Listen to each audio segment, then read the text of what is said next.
గతంలో అమ్మాయికైనా, అబ్బాయికైనా పెళ్ళిడు రాగానే మంచి సంబంధం చూసి పెద్దలే పెళ్లి చేసేవారు. నేను పెళ్లి చేసుకోను అనే మాటకు తావుండేది కాదు. ఎందుకంటే జీవితంలో పెళ్లి అతి ముఖ్యమైన అంశమని భావించేవారు. సో దీనివల్లే అవివాహితులుగా ఉండిపోయేవారి సంఖ్య చాలా చాలా తక్కువగా ఉండేది. సన్యాసం స్వీకరించిన వారు తప్ప సామాన్య కుటుంబాల్లో పుట్టి పెరిగిన వారిలో అవివాహితులుగా ఉండిపోయేవారు పెద్దగా కనిపించేవారు కాదు. అంతేగాక పెళ్ళయ్యాక విడిపోయేవారు కూడా పెద్దగా ఉండేవారు కాదు. కానీ ఇప్పుడు అలా కాదు. జీవితాంతం కలిసి ఉంటారనుకునే సెలబ్రిటీ జంటలు విడిపోతున్నామంటూ సడన్‌గా షాకులిస్తున్నారు. అలా సినీ సెలబ్రిటీల్లో మాజీలెవరో ఈ వీడియోలో ఓసారి చూసేద్దాం. శతాధిక చిత్రాల దర్శకేంద్రుడు కె. రాఘవేంద్రరావు సాంఘిక చిత్రాలను మాత్రమే గాక పౌరాణిక చిత్రాలను సైతం అందంగా తెరకెక్కించడంలో దిట్టగా పేరు పొంది సక్సెస్‌ఫుల్ చిత్రాలను అందించారు. ఆయన తనయుడైన ప్రకాష్ కోవెలమూడి హీరోగా జాన్ దర్శకత్వంలో 'నీతో' చిత్రంలో నటించి ఆ తర్వాత నిర్మాతగా మారారు. ఆయన 2014లో కనిష్క ధిల్లాన్ అనే అమ్మాయిని ప్రేమించి పెళ్లి చేసుకున్నారు. సినీ రంగంలో రచయిత్రిగా పనిచేసిన కనిక, ప్రకాష్ కాంబినేషన్‌లోనూ కొన్ని చిత్రాలకు వర్క్ చేశారు. అయితే ఆ తర్వాత మనస్పర్ధల కారణంగా ప్రకాష్‌తో విడిపోయిన కనిక రెండో పెళ్లి చేసుకున్నారు. ప్రముఖ గాయని సునీతకు ముందు కిరణ్‌తో వివాహమైంది. వారికి శ్రేయ అనే కూతురు, ఆకాష్ అనే కొడుకు ఉన్నారు. భర్తకు విడాకులు ఇచ్చిన సునీత 2021లో మ్యాంగో మీడియా అధినేత రామ్ వీరపరేనితో తాళి కట్టించుకున్నారు. ఉత్తర భారతదేశానికి చెందినవాడే అయినా తన విలక్షణమైన నటనతో తెలుగు ప్రేక్షకులకు సైతం దగ్గరయ్యారు ఆశీష్ విద్యార్థి.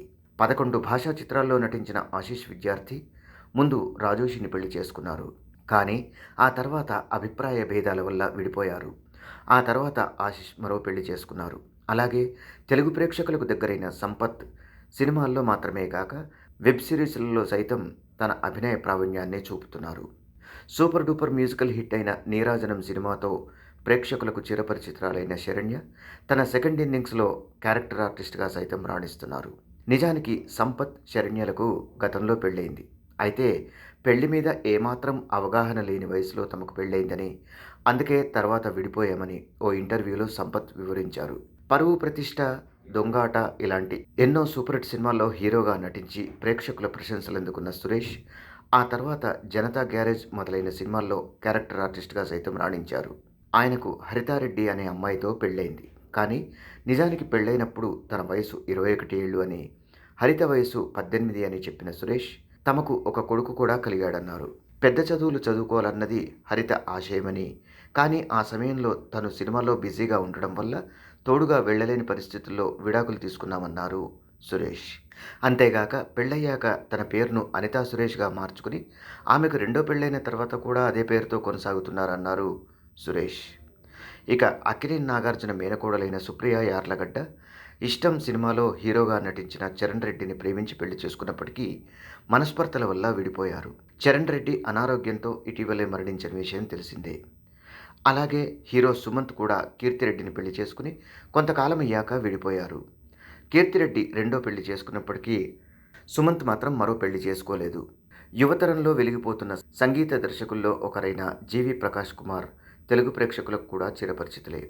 ఎన్నో సూపర్ హిట్ సినిమాలకు మ్యూజిక్ అందించిన ఆయన 2013లో సైంధవి అనే అమ్మాయిని ప్రేమించి పెళ్లి చేసుకున్నారు.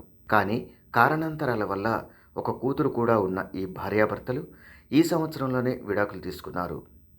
ఇసైజ్ఞాని ఇళయరాజా గారి తనయుడైన యువన్ శంకర్ రాజా తన ప్రేమికురాలైన సుజయ చంద్రన్ను 2005 మార్చి 21వ తేదీన పెళ్లి చేసుకున్నారు.